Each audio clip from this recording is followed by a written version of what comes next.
A'udzubillahiminasyaitonirrajim. Bismillahirrahmanirrahim. Assalamualaikum warahmatullahi wabarakatuh. Jamaah. Oh jamaah. Alhamdulillah kita ketemu lagi di Islam Itu Indah. Sebelumnya saya mau tanya dulu sama jamaah yang ada di studio. Ibu-ibu seneng gak bu kalau punya anak cerdas bu? Mau nggak bu? Ini macam-macam ya bu ya, cara-caranya orang tua ingin anaknya jadi anak yang cerdas. Disuruh belajar setiap hari, ada yang disuruh bimbingan belajar, les ini itu dan macam-macam. Bahkan ada yang bilang gini, kalau mau anaknya pinter minum ini, makan itu. Nah itu luar biasa ya benar-benar ya. Nah kita tuh gak bingung sebenarnya, ini anak bisa cerdas karena apa sih? Apa karena makanannya? Apa karena minumannya? Atau karena apa? Atau cara mendidiknya bagaimana? Nah hari ini nih kita kasih satu bocoran yang bagus banget, rahasia jitu yang kita angkat menjadi tema. Tema kita hari ini adalah resep jitu menjadi manusia cerdas. 1, 2, 3, resep jitu menjadi manusia cerdas. Tepuk tangan dulu dong bu, Masya Allah, senang banget ya. Kalau kita berbicara tentang kecerdasan, pasti kita sebagai umat muslim ini harus mengawalinya dengan berbicara, oh yang paling cerdas di antara semua muslim adalah Rasulullah SAW. Nah, ini kan Rasulullah kan punya sifat fatonah nih, atau cerdas. Dan mungkin nih akan semuanya dijelaskan terlebih dahulu. Yang pertama kita minta kepada Ustadz Maulana. Mohon izin Ustadz. Tepuk tangan buat Pak Ustadz Maulana. Pak Ustadz, kalau Pak Ustadz ceritain ke kita nih, berbicara tentang kecerdasan Rasulullah. Ini apa sih yang menjadi resep atau Rasulullah ini menjadi orang yang hebat, yang cerdas Pak Ustadz? Silakan, mohon izin waktunya. Jamaah. Oh jamaah. Alhamdulillahirrabbilalamin. Allahumma salli salatan kamilatan wa sallim salaman tamman ala sayyidina Muhammadin allazi tanhalu bil kat wa tanpa jibril wa taqda bila wajhatun al barakat wasnul hawatim wa yusaskal gamam cikani wa ala wasabi bi kulamati wa nafasi bi kulli ma'lum laka. Ya Nabi salam alaika, ya Rasul salam alaika, ya Habib salam alaika, salawatullah alaika. Allahumma salli wa sallim wa barik alaihi. Satu bentuk kesyukuran buat kita karena kita dipilih menjadi umat Nabi Muhammad sallallahu alaihi wasallam. Sebagaimana Nabi Musa alaihissalam minta dimatikan lalu dihidupkan menjadi umat Nabi Muhammad karena keistimewaan umat Nabi Muhammad sallallahu alaihi wasallam. Kalau dia beribadah sama nilainya ibadah sosok Nabi di zaman terdahulu. Artinya ini suatu kualitas yang luar biasa yang dimiliki oleh umat Nabi besar Muhammad sallallahu alaihi wasallam. Sekarang mari kita belajar kecerdasan. Kita melirik kepada suri toladan kita, yakni Nabi besar Muhammad sallallahu alaihi wasallam. Ada apa dengan Rasulullah? Rasulullah sallallahu alaihi wasallam adalah sebagai rahmat bagi seluruh alam atau rahmatan lil alamin. Rahmat untuk seluruh alam. Artinya apa? Bukan hanya alam manusia, alam jin, alam apapun. Bahkan Rasulullah memiliki yakni 4 sifat yang sangat mulia, yakni apa itu? Sidik, amanah, fatanah, dan tablik. Cerdas, jujur, dapat dipercaya, dapat diberi amanah, dan ada unsur dalam artian menyampaikan, tidak ada yang disembunyikan. Kecerdasan yang dimiliki Rasulullah SAW dapat dibuktikan dengan mengatur pasukan yang kecil bisa mengalahkan pasukan yang lebih banyak. Iya. Pasukan Nabi hanya berapa? 131. Bisa mengalahkan 1000. Ini 3 kali lipat, berapa kali lipat nih? 10 kali lipat ini. Ini bisa mengalahkan. Dan kecerdasan Rasulullah SAW bukan hanya mengatur pasukan, mengatur apa, pengaturan agama, bahkan pengaturan segala aspek. Cara minumnya, cara tidurnya, cara berjalannya, itu luar biasa. Bahkan dalam membaca dan Rasulullah kan ummi ya. Ummi itu apa? Tidak menulis, tidak membaca. Artinya apa? Sama sekali tidak tersentuh oleh ajaran manusia. Kalau seandainya Rasulullah membaca, Bisa jadi. Oh. Ustaz Google. Nyebutin nama lagi. Ustaz ini nih, Ustaz ini, Ustaz ini. Karena dia baca buku, mengikuti pikiran orang. Tapi Rasulullah tidak pernah membaca dan tidak menulis. Jadi Al-Quran lepas dari buatan manusia. Tidak mungkin diragukan Quran karena Rasulullah tidak pernah menulis, tidak pernah membaca. Jadi buah pikiran tidak ada pikiran dari manusia, langsung dari ilahi. Lalu kecerdasannya luar biasa. Allah memberikan hikmah yang tampak dari kearifan dari Rasulullah sallallahu alaihi wasallam. Daya luar biasanya Rasulullah menghafal seluruh wahyu. Datang langsung hafal, langsung disampaikan. Kecerdasan yang luar biasa loh. Mohon maaf. Lalu Rasulullah menyelesaikan segala permasalahannya dengan baik. Amin. Ketahuilah kecerdasan luar biasa yang dimiliki Rasulullah tidak terbandingi. Tak tertandingi dimanapun. Karena kecerdasan Rasulullah sallallahu alaihi wasallam luar biasanya. Karena di sini tuntunan wahyu dan diberikannya permanfaatannya buat seluruh manusia. Allahumma salli wa sallim wa barik alaih. Allahumma salli wa alaih. Pak Ustadz, ini hebat banget ya Rasulullah dalam arti sebenarnya di Al-Quran itu kalau kita kan Rasulullah kan menghafal semua wahyu yang diturunkan datang kepadanya. wahyu langsung nyampe. Dihafalkan Datang semuanya. wahyu langsung Allahu nyampe. Akbar. Nah, Dan berarti tidak ditulis. Berarti semua yang ada di Al-Quran itu membuat kita bikin pintar sebenarnya berarti Pak Ustadz ya? Ya. Nah, karena semua gambaran kehidupan, permasalahan, semua ada di sana sebenarnya. Makanya buat orang tua yang lagi bangun tidur, anak masih tidur, bacakan Inna Anzalnahu fi Lailatul Qadar, surah Al-Qadar di telinga kanannya. Ketika pagi-pagi kita bangun subuh-subuh bangun, masuk ke kamar anak, tiupkan dulu 3 kali surah Al-Qadar. Iya Pak Ustadz. Supaya otaknya cerdas. Amin, amin insya Allah. Terima kasih banyak Pak Ustadz. Tepuk tangan buat Ustadz Maulana. Masya Allah luar biasa senangnya. Ternyata memang Rasulullah ini contoh yang benar-benar harus kita ikutin. Dengan Al-Quran insya Allah semua bisa terjawabkan semua permasalahan. Nih Alhamdulillah nih hari ini kita kedatangan bintang tamu. Ada di sebelah kiri saya ada Uut Seli. Tepuk tangan dulu dong buat Uut. Terima kasih. Uut mau nanya Iya. sebentar dong. Ini kan kalau kita bicara masalah tentang cerdas. Ya kan cerdas ini kan versinya macam-macam nih jawaban orang-orang. Kalau menurut Uut cerdas itu apa sih? Kalau menurut Uut, cerdas itu orang yang mengetahui atau menjawab pertanyaan orang lain itu dengan baik dan benar. Contohnya nih, waktu ulangan, kita mendapat nilai 70, tapi hasil jerih payah kita sendiri daripada 100 Tapi dari nyontek. hasil mencontek Oh, begitu. gitu. Tapi gini, kalau misalnya Uut ngeliat orang cerdas itu memang karena ulangannya bagus doang, atau mungkin ada, oh ini orang ini cerdas karena apa Tidak. biasanya menilai itu?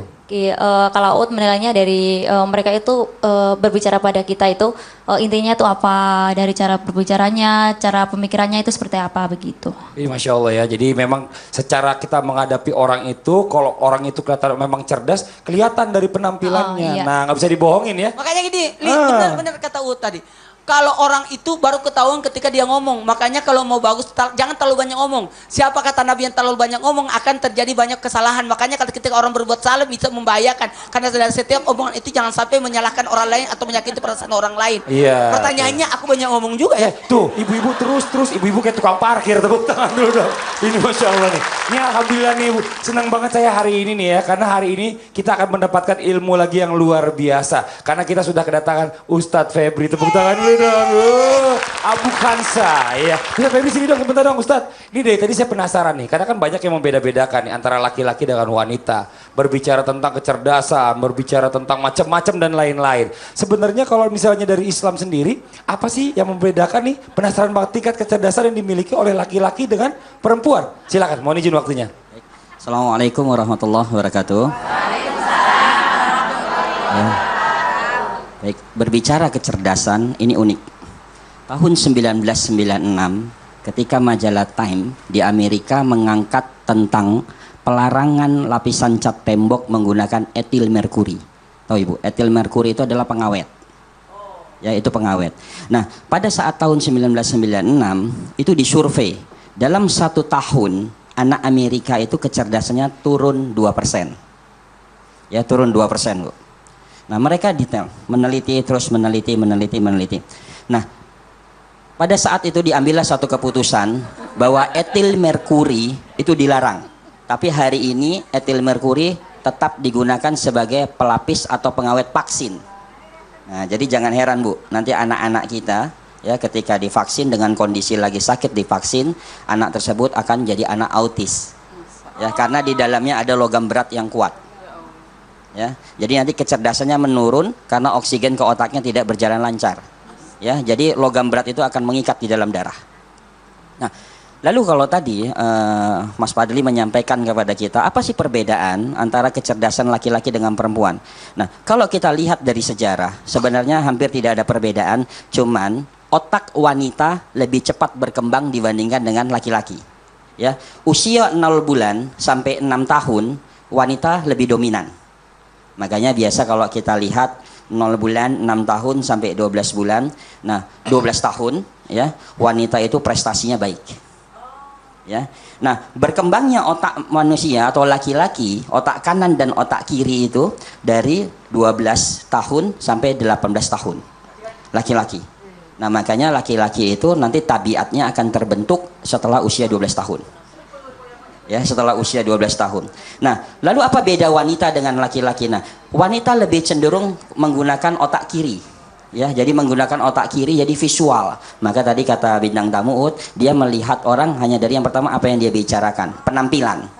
Ya, laki-laki dia lebih cenderung menggunakan otak kanan. Jadi diperhatiin betul ya kebiasaannya. Maka laki-laki jarang yang bisa teratur. Laki-laki jarang ada yang bisa ketika belajar duduk manis.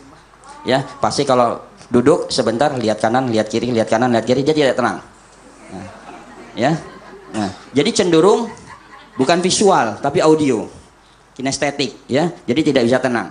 Nah, jadi kita bisa melihat anak kita. Kalau saya selalu meneliti itu di anak. Anak saya itu punya 4, Bu. Dan 4 anak ini menjadi bahan penelitian saya. Yang pertama, saya peneliti tentang kulit, pigmen. Ya, jadi anak saya nanti kalau lihat aneh-aneh, Bu. Ada yang hitam, ada yang putih, ada yang hitam, ada yang putih. Karena saya pengujian pigmen pada anak. Begitu juga dengan tingkat kecerdasannya. Ya, anak ketiga dan keempat itu cenderung dia riset. Jadi usia 4 tahun dia sudah bisa menemukan untuk membersihkan sampah dari pinggir-pinggir sudut rumah. Ya, itu dia meneliti sendiri, riset sendiri. Nah, karena itu yang kita ajarkan, kemandirian. Ya. Nah, kalau sekarang orang tua ketika melarang tidak boleh ini, tidak boleh itu. Nah, maka anak itu akan terdoktrin. Ya, maka tingkat kecerdasan anak itu akan menurun. Ya, jadi ingat. Jadi setiap anak punya pendekatan yang berbeda. Nah, maka kalau kita lihat itulah kecerdasan yang dimunculkan sebenarnya dari dalam kandungan. Ya, bagaimana anak itu bisa sehat, bagaimana anak itu bisa kuat, bagaimana anak itu bisa cerdas di dalam kandungan. Coba kita lihat sejarah, ya. Kita kalau kepada Rasulullah tadi sudah disampaikan, kita lihat kisah Imam Syafi'i. Imam Syafi'i itu bisa hafal Quran berapa tahun? 9 tahun sudah hafal hadis. Ya, dia 7 tahun, bahkan 4 tahun sudah dititipkan oleh orang tuanya kepada saudagar di Timur Tengah untuk dididik pengenalan tentang ilmu. 4 tahun, Bu. Jadi 4 tahun dititipkan. Ya, Imam Syafi'i. Nah, suatu saat Imam Syafi'i ini pernah mengeluh kepada gurunya bahwa hafalan dia itu lupa. Ya, ini uniknya. Nah, cara menghafal Imam Syafi'i ini kita lihat kecerdasan beliau ya, Bu ya. Nah, kalau menghafal Quran, lembar sebelahnya ditutup. Pernah suatu saat ditanya, kenapa ditutup? Karena dia saling melirik langsung hafal. Dia khawatir ya tidak urutan. Jadi tingkat kecerdasan. Nah, begitu juga dengan para ulama lain. Ya. Ulama kalau masuk ke kamar mandi, dia lagi baca buku, dia minta khadimat, pembantunya untuk membacakan apa yang dia tadi baca dan kelebihannya. Ya, sehingga apa kata beliau? Ketika keluar dari kamar mandi, dia hafal apa yang dibacakan oleh khadimatnya, pembantunya. Mungkin itu. Masya Allah, luar biasa. Jadi caranya sebenarnya beda-beda, tapi intinya Allah memberikan semua pada kita itu sama. Baik laki-laki maupun perempuan itu Allah berikan kecerdasan sama. Bagaimana cara pengolahan kitanya, dan terutama dari orang tuanya, ya, bukan usia ya. Oh iya, Masya Allah, luar biasa. Terima kasih banyak Ustadz Febri. Tepuk tangan dong Ustadz Febri dong. Aduh, senang banget nih hari ini nih. Ini mudah-mudahan nih setelah nonton ini anak-anak kita bisa kita ajarin semuanya, Bu ya. Supaya bisa jadi anak-anak yang soleh dan soleha dan juga anak-anak yang pintar berguna bagi bangsa, negara dan agama. Ini luar biasa nih. Nih, mungkin langsung aja ke Ustazah Lulu. Ustazah Lulu mau izin waktunya nih. Dari sisi orang tua wanita nih. Bagus juga ya kan. Jadi kan kalau bisa bicara tentang ini. Kalau kita dijelaskan ini Ustazah ini cerdas menurut Islam itu sebenarnya seperti apa sih? Dan ciri-ciri orang yang cerdas menurut ajaran Islam. Ini bagaimana sebenarnya ciri-cirinya? Silakan mohon izin. Terima kasih Kakak. Jamaah Oh jamaah. Alhamdulillah. Ikan piranha, ikan arwana. Ibu-ibu kumaha sadayana? Damang alhamdulillah. Pemirsa yang dirahmati Allah, insya Allah mudah-mudahan sehat walafiat, panjang umur dalam berkah. Amin ya Allah ya Rabbal alamin. Subhanallah, tentang kecerdasan. Wah, kadang maaf bunda, ibu-ibu biasanya ketika melihat anaknya nilainya buruk, mati-matikan nih, wah nilainya jelek nih, masa nilainya 5, nilainya 6, langsung ibu-ibu marahin. Kamu nggak cerdas, kamu anak yang kurang dalam hal matematika. Waduh, jadi diomelin. Padahal maaf sekali, kecerdasan anak ini beragam, beraneka warna. Subhanallah, ketika kita lihat masa anak-anak adalah masa dia untuk explore, masa untuk wah benar-benar dia mencari ilmu dengan melihat, dengan mencari pengalaman. Karenanya menurut Howard Gardner, psikologi, ada 8 kecerdasan anak. Yang pertama adalah kecerdasan linguistik, kecerdasan bahasa. Kita lihat, wah ini anak main boneka, kemudian dia terus saja berbicara, ada percakapan di situ. Kemudian juga ada anak-anak di situ yang kita lihat, ternyata dia dalam menguraikan satu cerita itu bagus sekali. Berarti punya kecerdasan linguistik, bahasa. Kemudian apa? Kecerdasan logis matematis atau kecerdasan matematika. Kita lihat, wih Masya Allah, dalam ilmu hitung dia itu cepat. Berarti anak ini memang punya kecerdasan matematika. Jadi maaf bunda, anak kita beragam. Tidak hanya satu kecerdasan, tapi bisa jadi memiliki 2 atau 3 kecerdasan. Kemudian apa? Visual spasial. Kecerdasan dalam membaca ruang. Ada anak yang menyusun puzzle-nya itu wah cepat sekali. Ada yang memain kubusnya tentang warna itu menyusunnya hebat sekali. Dia memiliki kecerdasan visual. Kemudian apa? Kecerdasan musik. Lebih kepada mendengar. Maaf bunda, saya melakukan pertanyaan, ada anak-anak hafiz, saya lihat ya Allah, ternyata mereka belajar menghafal Quran dari macam-macam kecerdasan. Ada yang kecerdasan mendengar dengan musik, ketika duduk saja ingin berjalan kemana-mana, ibunya sudah siap. Ada DVD murotal Quran, sudah dipasangin siap. Sehingga walaupun orang tuanya bukan penghafal Al-Quran, tapi melahirkan anak yang penghafal Quran. Karena kenapa? Tahu akan kecerdasan anaknya, mudah dalam mendengar, kecerdasan musik. Ada juga anak-anak yang memang memiliki kecerdasan interpersonal. Ketika kita lihat anak kita baru gabung loh sama komunitas itu, baru loh berteman sama dia, tapi kok sudah akrab ya? Berarti itu anak punya kecerdasan kebersamaan, bekerja sama, mudah untuk bagaimana berbagi dengan teman-temannya, kecerdasan interpersonal. Ada kecerdasan intrapersonal, memahami dirinya sendiri. Dia kadang suka nulis di diary, hari ini aku, waduh panjang. Kemudian lebih mandiri, bagaimana dia disiplin terhadap dirinya sendiri. Itu adalah kecerdasan intrapersonal. Ada kecerdasan naturalis. Naturalis ini lebih kepada alam. Kita lihat anak kita kok senang berkebun ya, senang menanam, senang sekali dengan alam, berarti punya kecerdasan naturalis. Subhanallah, sedangkan dalam Islam, sahabat bertanya kepada Rasulullah, ya Rasulullah, bagaimana kecerdasan ini? Bagaimana orang yang cerdas? Orang yang cerdas adalah senantiasa mengingat kematian dan mempersiapkan bekal kematian. Insya Allah mudah-mudahan kita mempersiapkan bekal kematian. Ternyata anak-anak memiliki kecerdasan yang beragam. Jadi maaf, semua anak adalah spesial, semua anak adalah istimewa. Yang terpenting bagaimana menanamkan ilmu agama, kemudian anak itu mempersiapkan dirinya menuju bekal kematian dengan amal soleh. Yang pertama apa? Anak mampu menahan amarah. Ya Allah, ini kecerdasan mengatur emosi, menahan amarah. Maaf bunda, ada anak yang marah, tapi ketika marah dia banting-banting barang-barang di dekatnya. Ya Allah, kita lihat ini anak kenapa tidak bisa mengolah emosinya. Sedangkan orang tuanya mengajarkan, sayang kalau marah, maka ambil air wudhu. Marah itu datangnya dari setan. Setan, kemudian kita ambil air wudhu, itu kita padamkan dengan api. Kemudian bisa kita sholat, baca istighfar ketika marah. Anak diajarkan seperti itu. Kemudian apa? Selalu beramal soleh. Beramal soleh, subhanallah. Karena kenapa? Setiap amal soleh bernilai sedekah. Sedekah ya Allah, ketika senyum pun juga sedekah. Berkata-kata baik juga sedekah. Anak diajarkan ini adalah orang yang cerdas. Jadi maaf, bukan hanya tingkatan akademisi, melihat satu nilai kemudian wah ini tidak cerdas, tidak. Tapi cerdas tidak hanya secara lahir, tapi batinnya pun juga cerdas. Ini Masya Allah. Jadi lahir batinnya harus diimbangi bicara masalah kecerdasan. Ya. Tadi saya menarik banget ya waktu di awal itu tadi Ustaz dulu mengkategorikan begitu banyak tadi anak-anak. Jadi kadang-kadang kita sebagai orang tua ini terlalu egois mungkin Pak Ustadz. Jangan memaksakan anak karena kita tidak tahu kecerdasan apa yang dimiliki. Betul. Tapi kan untuk mengaturnya ini perlu bantuan siapa? Bimbingan orang-orang. Makanya ada 5 bentuk dalam kitab Ta'limul Muta'allim. Di antaranya adalah dari orang tua, dari guru, dari pembiasaan. Ini Dari Masya yang Allah dibaca. nih. Betul. Itu Nanti penting. kita akan bahas lebih banyak lagi nih. Oke, dan buat jamaah yang di rumah setelah ini masih ada pembacaan ayat suci Al-Quran yang akan dibawakan oleh Ustadz Syam. Hari ini Ustadz Syam akan membacakan surah Al-Anbiya ayat 78 sampai dengan 80. Dan juga ada tausiah dari Ustadz Febri. Saya lagi mikirin pertanyaan yang seru apa kira-kira. Tapi sebelumnya kita akan dengarkan terlebih dahulu penampilan dari Nas Indonesia. Silahkan Nas.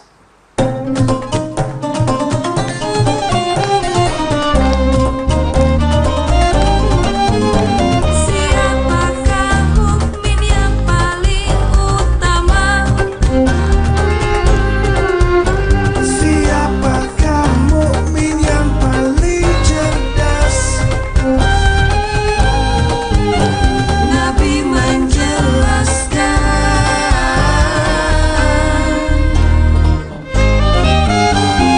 yang paling cerdas, paling banyak mengingat mati dan bersiapkan. Yang paling utama, yang paling baik akhlaknya.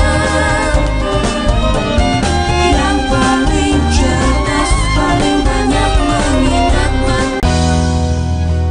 Jamaah! Oh jamaah.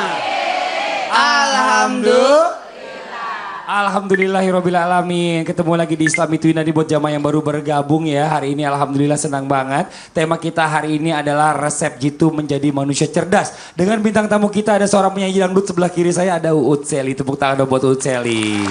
Ini Masya Allah ya, tadi di awal kita sudah sempat membahas berbicara tentang anak-anak yang pintar itu seperti apa. Tadi sudah dijelaskan bahwa sama Ustaz Febri bahwa anak laki-laki dan anak perempuan itu sebenarnya tingkat kecerdasannya sama. Tergantung bagaimana cara pengolahan. Nah ini adalah peran dari orang tua, tadi sempat dibahas juga ya bahwa orang tua ini harus pintar-pintar menyikapi kecerdasan anak. Jangan sampai ego yang diutamakan. Oke, nanti sebelum kita bahas lebih lanjut lagi, kita akan mendengar terlebih dahulu pembacaan ayat suci Al-Quran. Buat Anda yang di rumah yang mau ngaji bareng, Ustaz Syam hari ini sudah siap Ustaz Syam? Insya Allah. Untuk membacakan surah Al-Anbiya ayat 78 sampai dengan 80. Silakan, mohon izin waktunya. Makasih Mas Fadli. Silakan Ustaz Syam. أعوذ بالله من الشيطان الرجيم بسم الله الرحمن الرحيم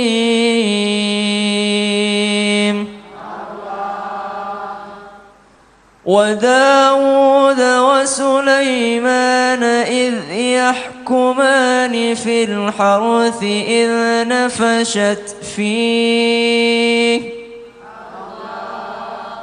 إذ نفشت فيه غنم القوم وكنا لحكمهم شاهدين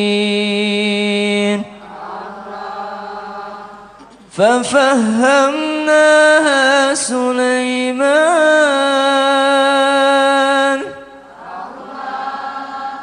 وكلا آتينا حكما وعلما وسخرنا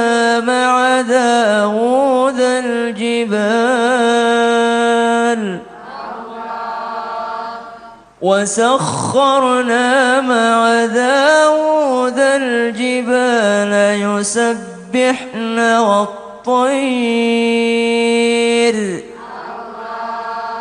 وكنا فاعلين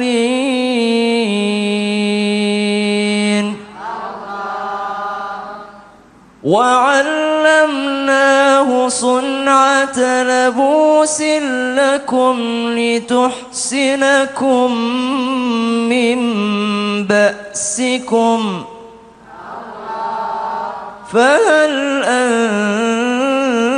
أنتم شاكرون.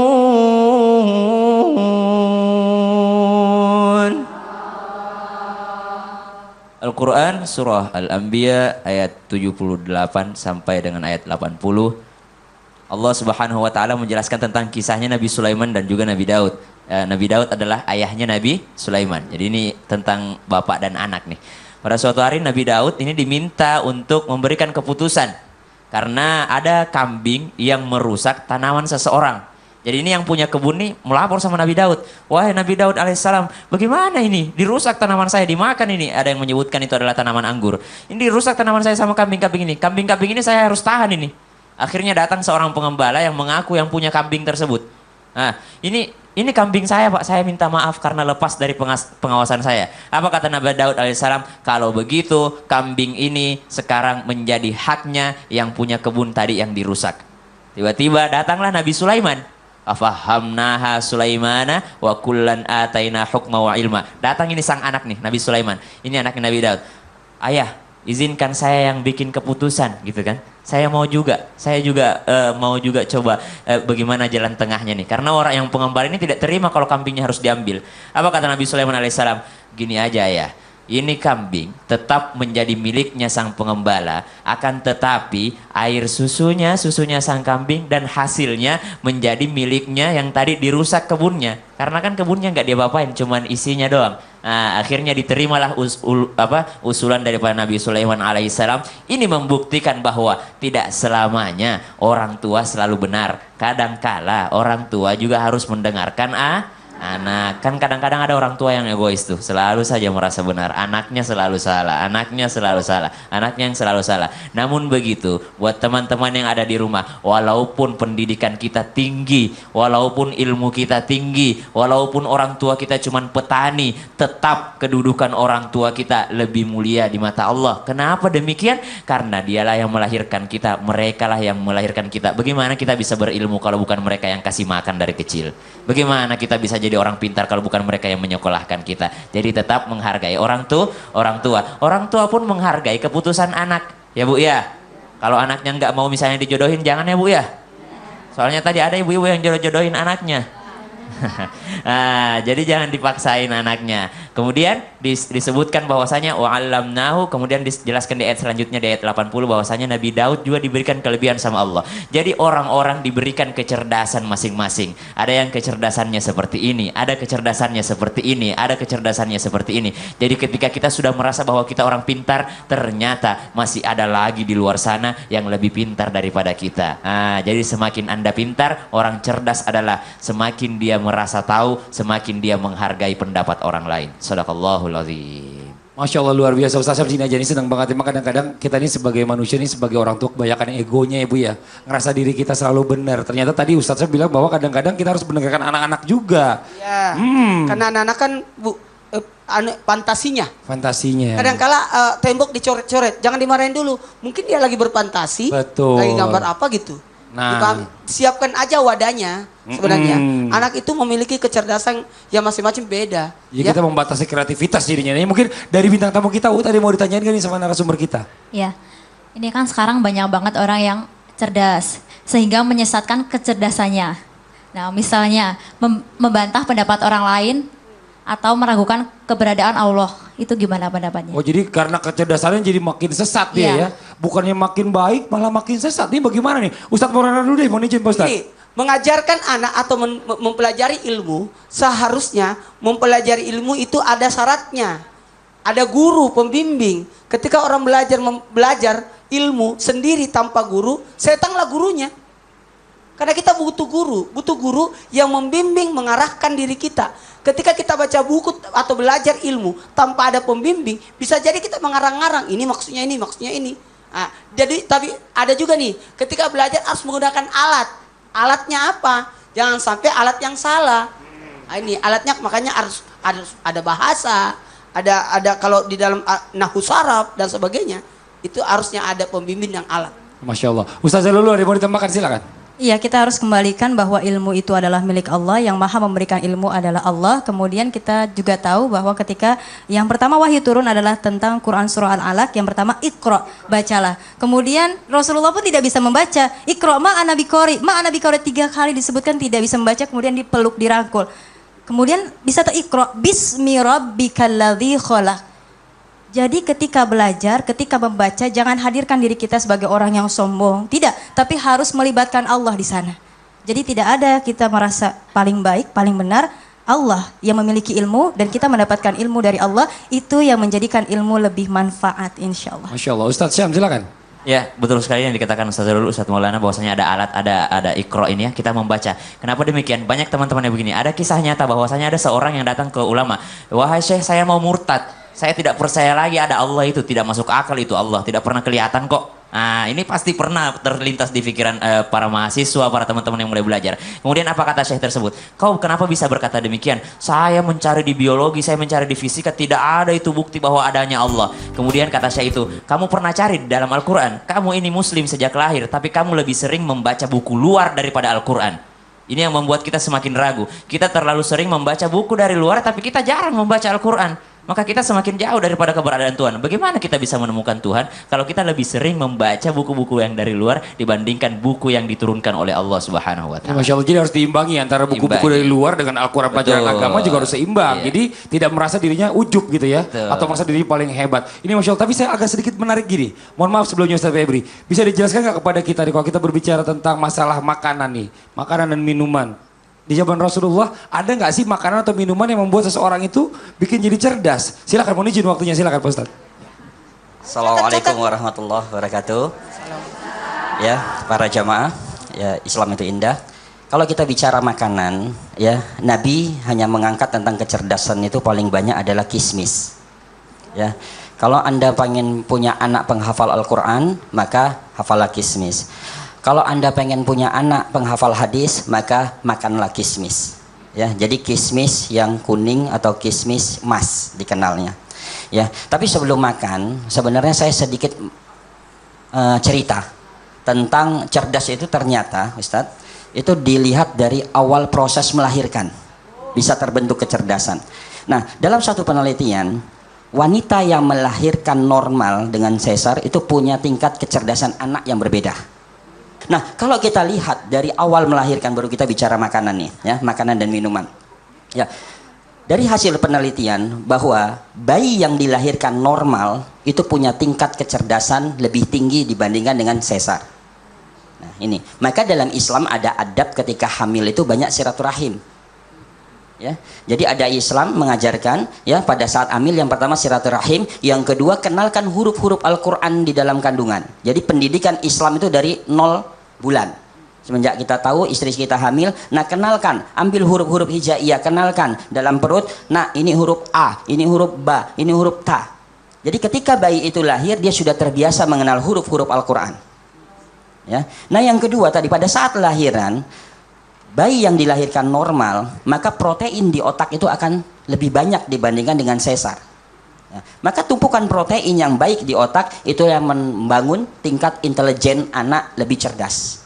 Ya, yang kedua lagi proses. Nah, doa ibunya itu lahiran normal itu lebih dahsyat daripada lahir sesar. Nah, sekarang kita berbicara tentang makanan dan minuman. Ya, Atibun Nabawi, pengobatan cara Nabi yang dicontohkan oleh Nabi, ada bab yang kedua tentang herbal yang ada di sekitar kita. Nah, kalau di Indonesia nih, saat ini banyak herbal yang membuat kecerdasan dan ini masuk dalam kajian Atibun Nabawi, pengobatan cara Nabi. Contoh yang paling mudah adalah tempe, kedelai. Ya, selama ini kita jangan makan tempe terus nanti kamu Nah, orang yang makan tempe, terutama tidak digoreng itu dikukus, itu tingkat kecerdasannya baik karena omega 3 9 tinggi sekali. Ya. Nah, kita kebalik, anak-anak kita senang makan tempe, jangan, kamu lebih baik makan apa? Misalnya makanan-makanan instan. Nah, saya pernah kedatangan satu pasien bawa anak ya usia 10 tahun, anaknya itu di kelas 2 saja, Bu. Tidak naik-naik. Orang tuanya bilang, "Ustadz, anak saya kena jin bodoh," katanya. Saya bilang, "Kok ada jin bodoh?" Akhirnya saya minta ambil sampel darah, ya, ambil sampel darah, kita uji.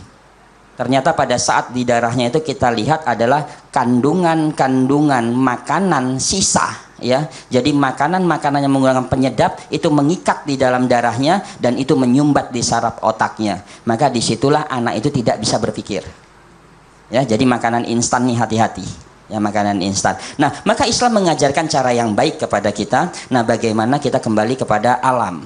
Ya, jadi kedelai kita hidupkan, makanan-makanan kedelai. Nah, kismis. Nah, kalau kita di kampung, ibu biasa kalau di Jawa Barat biasa kenal dengan antanan atau pegagan. Ya, antanan atau pegagan bentuknya itu seperti rumput menjalar, Bu. Ya, menjalar. Nah, ini adalah makanan untuk stimulus otak. Ya, antanan ini menjadi herbal terbaik dunia, pengganti ginkgo biloba. Ya, ginkgo biloba itu punya efek kecanduan, jadi seperti morfin. Ya, jadi kalau kita konsumsi ginkgo biloba, kalau zamannya saya dulu biasa konsumsi ginkgo biloba supaya nanti cerdas segala macam. Nah, ini dilarang dalam ilmu kesehatan, ya, karena dia punya efek kecanduan. Nah, maka dijadikanlah antanan atau pegagan dalam bahasa ilmiah adalah Centella asiatica. Nah, ini adalah menjadi herbal terbaik dan itu milik Indonesia. Ya, jadi kalau ibu di kebun atau di kampung, jadi ketemu antanan jangan dibuang, ya. Ibu petik, keringkan, dijadikan teh. Nah, ini bisa buat kecerdasan anak. Dan ibu juga misalnya sering ngantuk, nah minum karena dia asupannya baik. Ya. Nah, lalu apa lagi? Ya, yang membuat kita cerdas. Kalau tadi dari makanan dan minum. Nah, yang kita membuat kita cerdas adalah mandi. Nah, mandi. Ya, terutama mandi di pagi hari.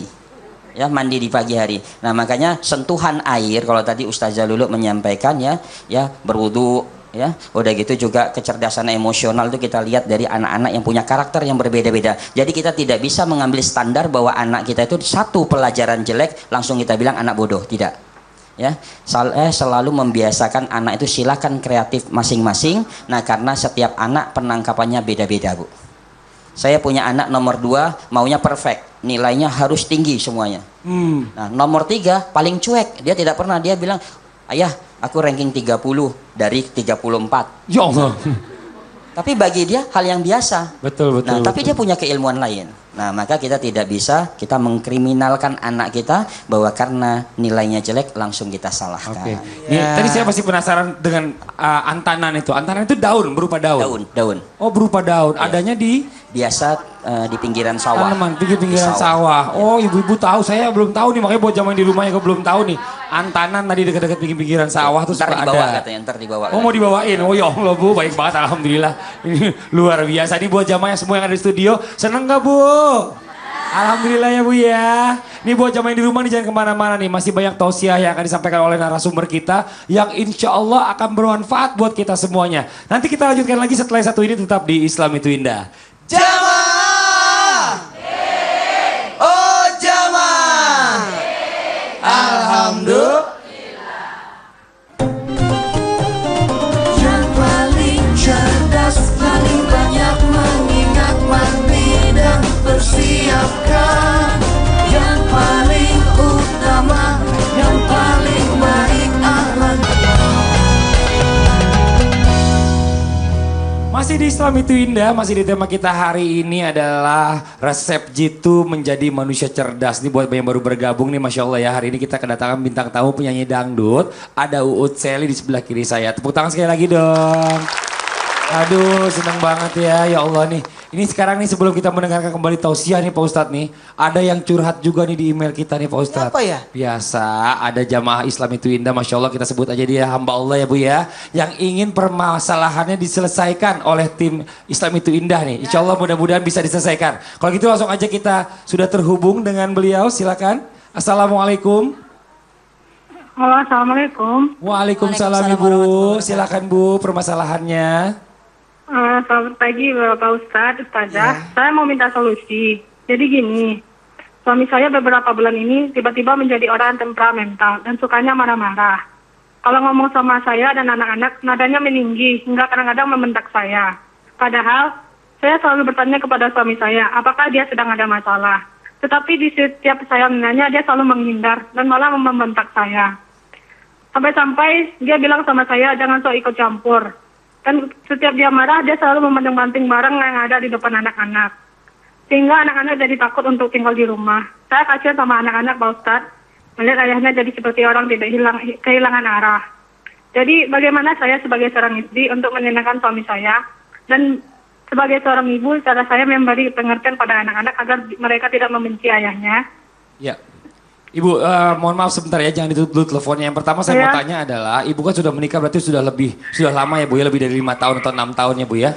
Ya, Dan kejadian ini baru akhir-akhir ini aja kan? Iya. Bukan berarti dari zaman sebelumnya sudah seperti itu, tapi baru-baru ini aja. Baru-baru Nah, Ibu ini. coba menasehati, tapi suami Ibu lebih tertutup sepertinya gitu ya. Nah, Ibu takut Iya. ini akan jadi permasalahan kepada anak-anak, anak-anak jadi benci sama ayahnya. Oke, mungkin yang pertama saya minta dulu dari Ustazah Lulu, silakan. Ya Alhamdulillah Bunda, ketika sikap Bunda tidak berubah, justru malah semakin melayani, semakin lebih baik, itu membuat suami lebih tenang juga. Bicarakan pada suami, 4 mata Bunda, pelan-pelan, ada apa sih, coba diceritakan. Kalaupun tidak bisa, maka mengadu kepada orang tuanya, kepada ibu atau ayahnya yang memang mengetahui psikologinya dari kecil. Ini kenapa kalau dia marah kok seperti ini ya Mah, terus bagaimana cara menanganinya. Kemudian langkah berikutnya adalah kita minta bantuan kepada orang yang memang tokoh, yang memang suami segani, kita beritahukan, insya Allah mudah-mudahan suami pun lewat nasihat yang diberikan oleh orang yang dia segani akan lebih cair lagi insya Allah. Masya Allah. Mungkin masih ada sisi dari orang tua, mungkin Ustaz Febri dulu nih, bagaimana nih cara menyikapinya baiknya? Ya kalau saya mensikapin tadi dari marah-marah. Nah marah-marah itu bisa ada 2 kemungkinan. Karena emosional yang tidak stabil atau ada faktor lain.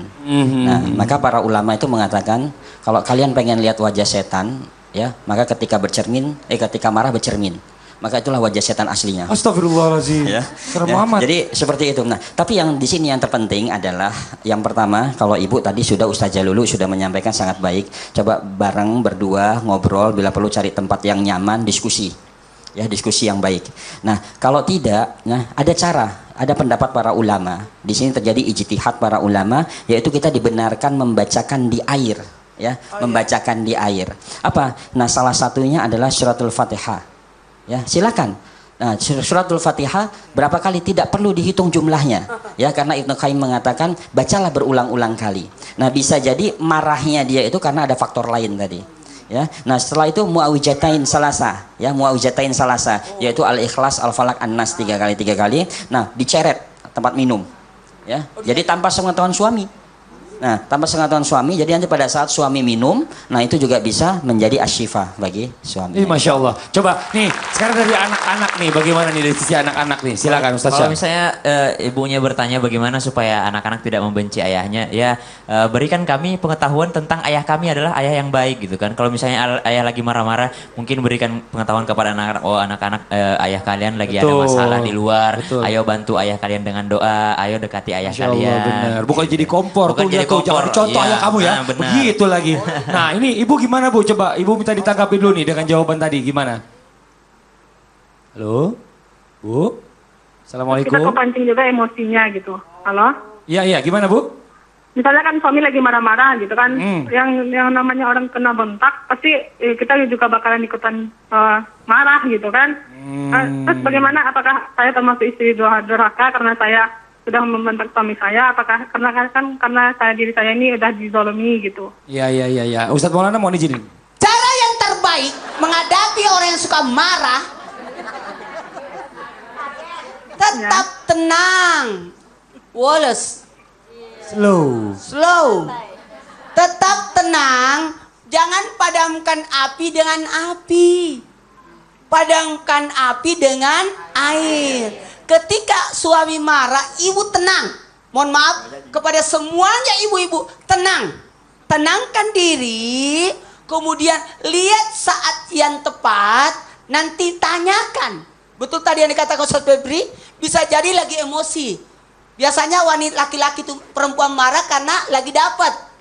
Bisa jadi suami marah karena tidak dapat. Kalau istri lagi dapat, kalau suami tidak dapat. Jadi lihat posisinya dulu, kemudian tenang diri, lihat posisi kapan kita tanyakan, ada apa Mas? Tanyakan. Kemudian beri kesempatan dia meluapkan amarahnya dulu. Keluarkan. Kalau perlu setelah itu baru cari solusinya. Iya. Bukan dibahas masalah-masalahnya, cari solusi penyelesaiannya. Masya Allah, Ibu jelas Ibu ya. Ibu yang menelpon. Iya, alhamdulillah mungkin sudah terputus tapi insya Allah mudah-mudahan jelas semuanya. Ini masih berkaitan dengan penelpon tadi, saya masih penasaran. Saya belum pernah mendengarkan Rasulullah lewat hadisnya. Ini bahwa kalau kita sedang marah, kalau kita lagi berdiri duduk. Kalau kita udah duduk masih marah juga, berbaring. Nah ini secara kesehatan memang ada hubungan atau bagaimana nih Ustadz? Ya, baik. Secara kesehatan kalau kita lihat, kita berwudu terlebih dahulu ya. Artinya tadi kata Ustazah Lulu ya, memadamkan dulu. Memadamkan. Maka Imam Bukhari mengatakan juga sama dengan panas. Orang yang panas ya sebaiknya dimandikan. Ya, jadi kalau orang yang tinggi panasnya dimandikan. Nah, sama dengan orang yang marah maka wudukan. Ya. Bukan disiram air. Bukan disiram air. Siram air Itu saya kucing yang air. marah. Itu kucing yang marah. Itu kucing yang marah. Iya benar. Ya. Benar. Jadi itu seperti itu.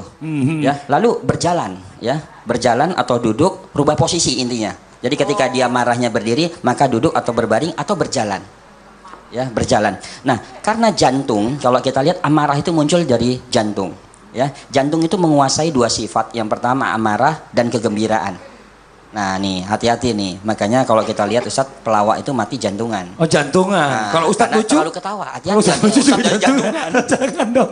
Jangan hati-hati Ustadz jantungan. Masya Allah. Nah, makanya dengan kita berjalan, merubah sifat panas tadi dari jantung bekerja maksimal menjadi ginjal yang bekerja. Nah, ginjal ini yang mendinginkan karena ginjal itu mempengaruhi unsur air. Jadi kalau orang suka marah, itu ginjalnya rusak juga. Enggak.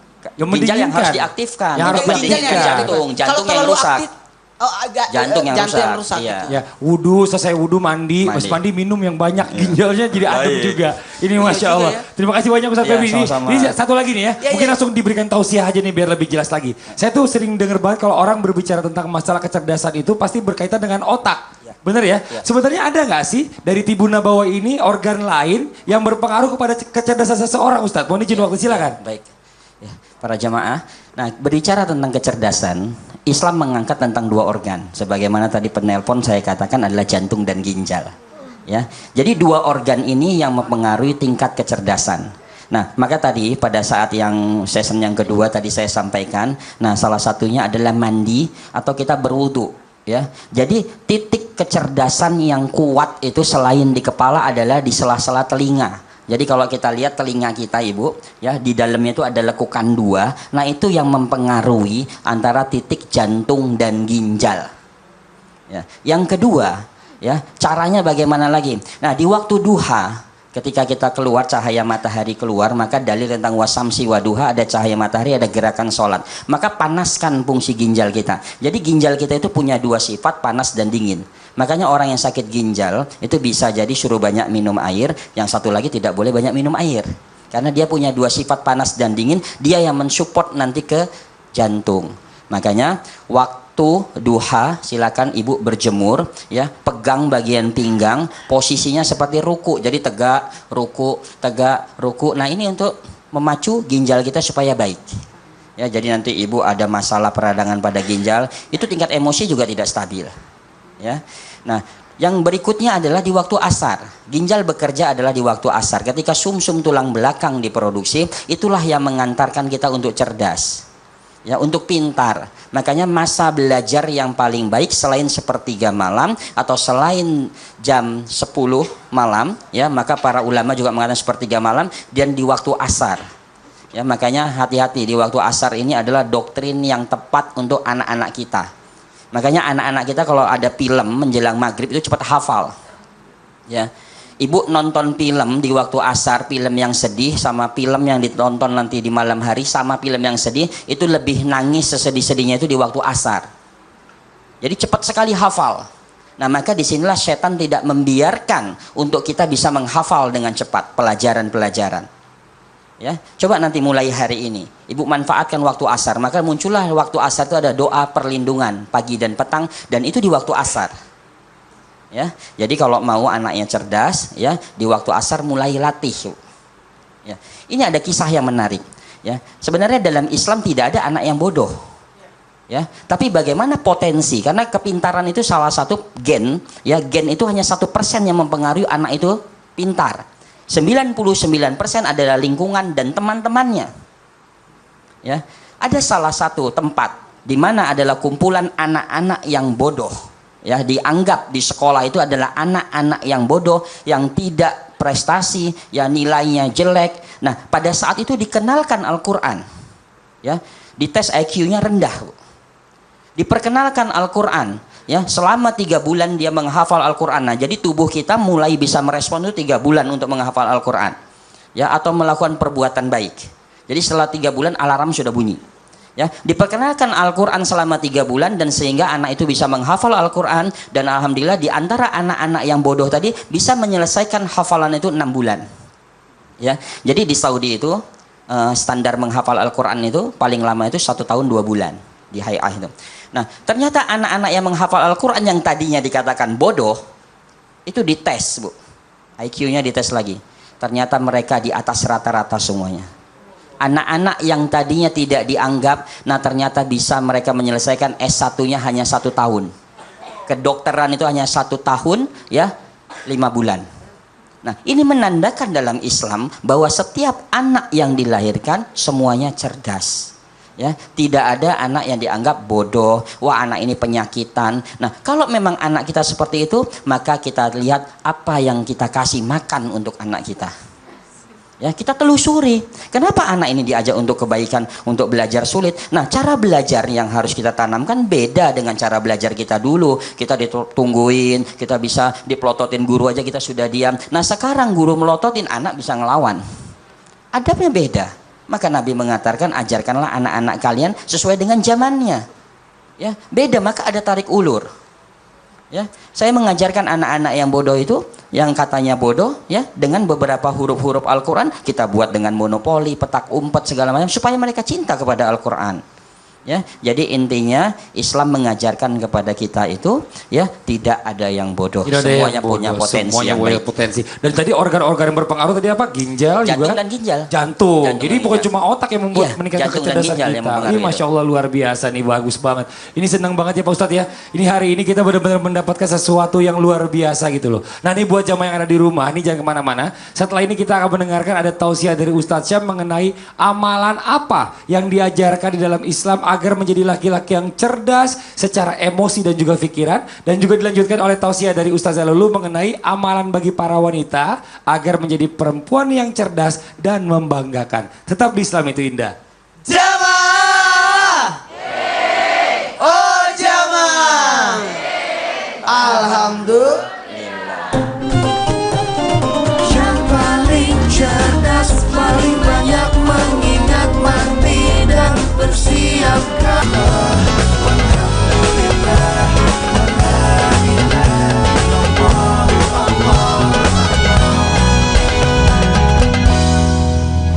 Jamaah. Oh jamaah. Alhamdulillah. Alhamdulillahirrabbilalamin. Di dalam Islam kecerdasan, di dalam Al-Quran disebutkan ulil albab dan juga ulil absar. Ada 2, ulil albab dan juga ulil absar. Ini semua merujuk kepada orang-orang yang mau berpikir, mau melakukan penelitian. Tidak ada itu orang yang pintar berdoa saja dia langsung pintar, tidak ada. Tidak ada, pasti belajar. Pasti belajar bagaimanapun. Tidak mungkin dia berdoa, ya Allah berikan saya kepintaran, ya Allah berikan saya kepintaran. Lalu dia pintar dengan sendirinya. Tidak mungkin itu. Itu impossible. Kemudian Allah Subhanahu wa Ta'ala mengingatkan kita di dalam Al-Quran tentang kecerdasan ini. Amalan-amalan apa saja sih yang diajarkan dalam Islam supaya kita menjadi seorang laki-laki yang cerdas. Laki-laki yang cerdas berarti ada juga wanita yang cerdas gitu ya. Yang sering ketipu ibu-ibu apa bapak-bapak nih? Ibu-ibu ya. Yang sering di PHP-in cewek-cewek atau cowok-cowok nih? Cewek-cewek biasanya. Berarti yang sering ketipu berarti lebih cerdas laki-lakinya. Enggak juga, enggak selamanya. Kemudian dalam Al-Quran disebutkan bahwasanya ada ulil albab, ada ulil absar. Dan di dalam Al-Quran juga disebutkan alladzina yadhkurunallaha qiyaman wa qu'udan wa 'ala junubihim wa yatafakkaruna fi khalqis samawati wal ardh. Ada zikir, ada fikir. Jadi yang saya bilang tadi tidak mungkin orang berzikir saja tiba-tiba ilmunya datang ya. Nah, ada zikir, ada fikir. Dia berzikir dan juga berfikir. Berfikir dengan cara apa? Dengan cara belajar. Dengan cara belajar, belajar Al-Quran, belajar ilmu-ilmu umum biasanya itu. Amalan-amalan yang kita lakukan supaya kita menjadi orang cerdas. Saya pernah mendengar yang seperti ini bahaya sekali nih. Ini Al-Quran, saya kalau di daerah saya ada yang begitu tuh. Disobek Al-Qurannya itu tengahnya Al-Quran. Ya, ini. Karena ini termasuk kemusyrikan. Saya akan bahas. Waliyatalattofnya itu disobek, terus dibakar, terus ditaruh di air, baru airnya diminum. Ini dari mana ini? Ini ajaran dari mana ini? Ini waliyatalattof, artinya itu waliyatalattof adalah dengan lemah lembut. Ya, bersifat lemah lembut lah. Coba bayangkan, kalau kita sobek di Al-Quran waliyatalattof, berarti halaman belakangnya ikut tersobek. Halaman belakangnya. Tahu nggak Bu, kalimat yang pas berhadapan dengan waliyatalattof di belakangnya? Itu kalimat syatoto. Apa artinya syatoto? Jauh daripada kebenaran. Jauh. Kalau kita minum, jauh kita dari kebenaran. Nah, ini padahal tidak ada di ajaran Islam bahwasanya kita minum Al-Quran apalagi Al-Quran disobek. Naudzubillahi min dzalik. Ini musyrik ya Bu, ya syirik. Ini syirik, ini perbuatan yang syirik dan tidak pernah diajarkan oleh Rasulullah SAW. Kemudian amalan-amalan apa saja sih? Yang pertama adalah tentu saja belajar. Tentu saja dengan belajar. Buat teman-teman yang ada di rumah, buat seluruh jamaah yang ada di rumah, silahkan kita belajar, tidak peduli usianya. Rasulullah SAW belajar Al-Quran 20 tahun lebih. Padahal dia Nabi, padahal Rasulullah orang Arab. Sedangkan kita bukan orang Arab, kita juga bukan Nabi, kita orang biasa. Lalu kita cuma belajar sebulan, kita udah menyerah. Nah, saya punya teman sekelas di kampus, dia ada teknik namanya teknik belajar mama papa. Jadi mama fafa gitu. Ternyata tekniknya ini mengajarkan Al-Quran dalam waktu 12 jam. Luar biasa. Orang tua, anak-anak semua sama saya. Jadi sekarang tidak boleh menyerah belajar. Mau anak-anak, mau orang tua semuanya belajar. Karena Rasulullah saja belajarnya di usia 40 tahun baru dia belajar Al-Quran itu. Kemudian yang kedua, apalagi amalannya? Dengan cara berdoa. Doa ini bisa doa apa saja. Inna anzalnahu seperti yang dikatakan Ustadz Maulana. Surah Al-Fatihah seperti yang dikatakan Ustadz Febri. Kemudian yang dikatakan Ustadz Zalulu dengan cara berwudu. Ini semua tentang berdoa. Karena ilmu itu adalah dari Allah. Qul innamal ilmu indallah. Katakanlah bahwasanya ilmu itu adalah dari Allah. Jadi Allah lah yang berhak siapa yang akan diberikan ilmu kepadanya. Betul, Masya Jadi kita Allah. dengan berpikir dan juga berzikir atau berdoa kepada Allah. Tapi tadi Ustaz Sam bilang bahwa kebanyakan perempuan itu yang gampang ditipu. Iya. Biasanya apa sih, nggak penasaran perempuan itu Penasaran ditipu? sebenarnya. Masalahnya Kenapa? Terus bagaimana cara menyikapi? Coba tanya sama bintang tamu kita dong. Coba. Oh gitu. Mungkin dari Uut. Silakan coba cari. Uut pernah di PHP-in nggak? Oh, sering. Oh sering itu kan. Kok nggak kapok? Pernah PHP-in orang nggak? Pernah. Oh pernah juga. Seimbang Tapi apa sih? berarti. Apa sih? Coba penasaran deh. Apa sih di PHP-in? Apa sih biasanya kalau sampai? Ya yang seperti mana PHP-nya itu kayak gimana? Dan bagaimana caranya menyikapi setelah tahu biar nggak di PHP-in? Misalnya nih kan ada orang yang mau ngejob nyanyi gitu. Tahu-taunya waktu mau hari H itu H-1 misalnya. Tahu-tahu di cancel gitu, nggak jelas gitu.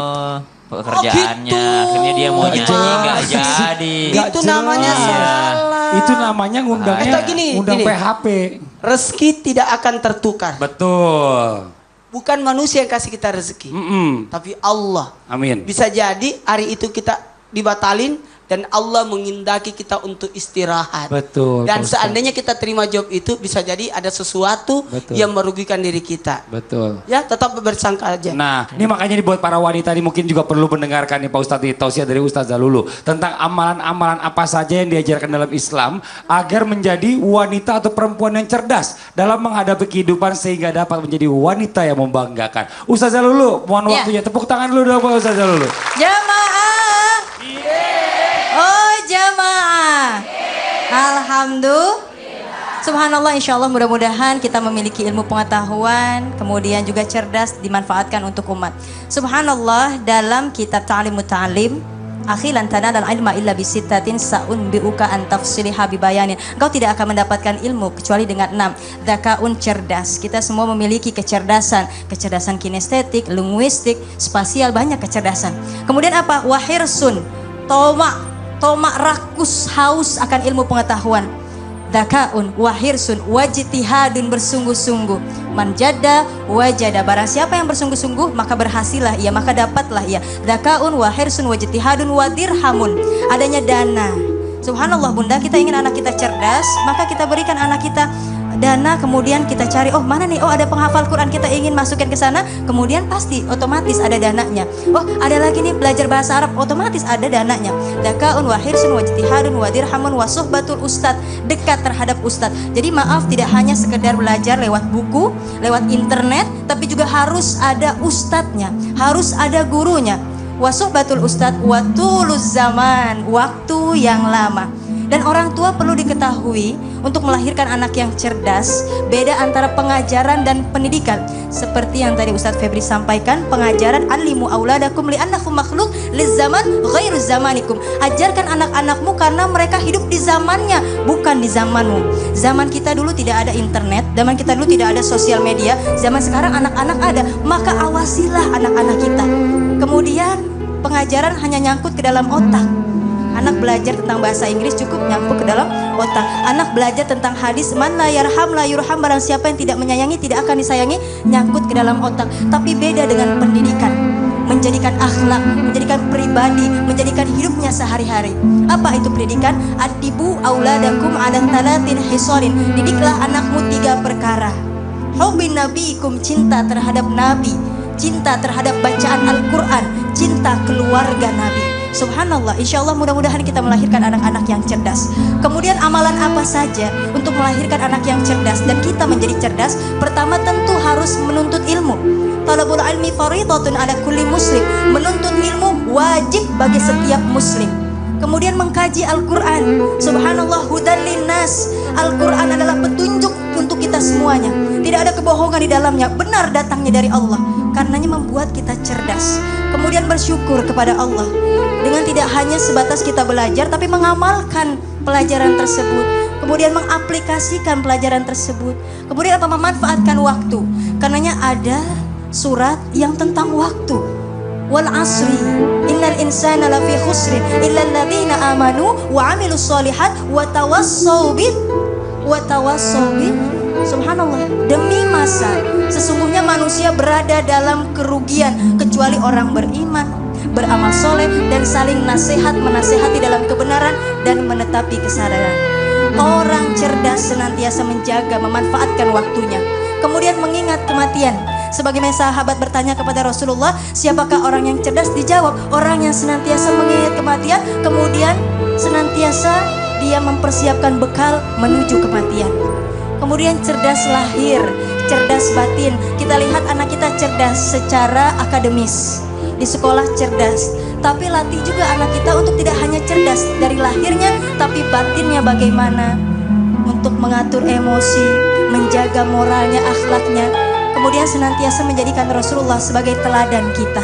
Subhanallah, dalam kitab Durratun Nasihin ada amalan-amalannya. Yang pertama membuat cerdas adalah dengan bangun sholat malam. Wa minal laili fatahajjat bihi nafilatan lak asa ayyab'atsaka rabbuka maqaman mahmuda. Bangun salat malam, Allah mempersiapkan tempat yang mulia. Subhanallah. Karena kenapa? Dalam salat malam, subhanallah, ketenangan yang hadir. Kemudian dalam salat malam kita berdoa kepada Allah, meminta kecerdasan. Kemudian apa? Bersiwak. Bersiwak. Kemudian menjaga wudhu kita dan berdoa, Rabbi zidni ilma warzuqni fahma. Ya Allah, berikanlah aku ilmu pengetahuan dan tinggikanlah kecerdasanku. Daun saga bisa buat obat, semoga bermanfaat. Masya Allah, tepuk tangan buat Ustazah Lulu. Mungkin langsung aja kita ambil kesimpulan dari pertemuan kita hari ini. Ustadz Maulana silakan. Kecerdasan itu harus menggunakan 2, otak dan hati. Otak itu gunakan dengan berpikir, diasah, diolah, dibiasakan. Makanya ada membaca, ada belajar. Kemudian hati dengan berzikir, karena pemberi ilmu adalah Allah. Dan asupan makanan yang dimakan oleh anak-anak dilihat. Bagaimana bisa cerdas kalau makanan yang dimakan adalah yang haram? Bagaimana bisa baik kalau dalam pemikirannya diasupi pemikiran-pemikiran buruk, kata-kata yang jelek, doa-doa yang buruk? Makanya 2 hal ini dijaga, pikir otaknya dengan hatinya dalam hal ini berzikir. Buat yang di rumah yang lagi nonton, baca doa ini ya. Kalau mau cerdas, buat anak-anaknya baca ini. Doa sesudah baca buku. Allahumma inni astaudiuka ma alam tani paruddahu ilayya indah hajati ilaihi. Ya Allah, kutitipkan ilmu yang engkau berikan kepadaku dan berikanlah kepadaku pada saat aku membutuhkannya. Jadi buat sesudah baca buku, sesudah belajar, jangan lupa tadi doa sebelum belajar, Rabbi sidini ilman warzuqni fahman, dan sesudah belajar bacalah doa ini. Allahumma inni astaudiuka ma lam tani paruddahu ilayya indah hajati ilaihi. Kalau tidak hafal bahasa Arabnya, bahasa Indonesia saja. Ya Allah, kutitipkan ilmu yang engkau berikan kepadaku dan berikanlah kepadaku pada saat aku membutuhkannya.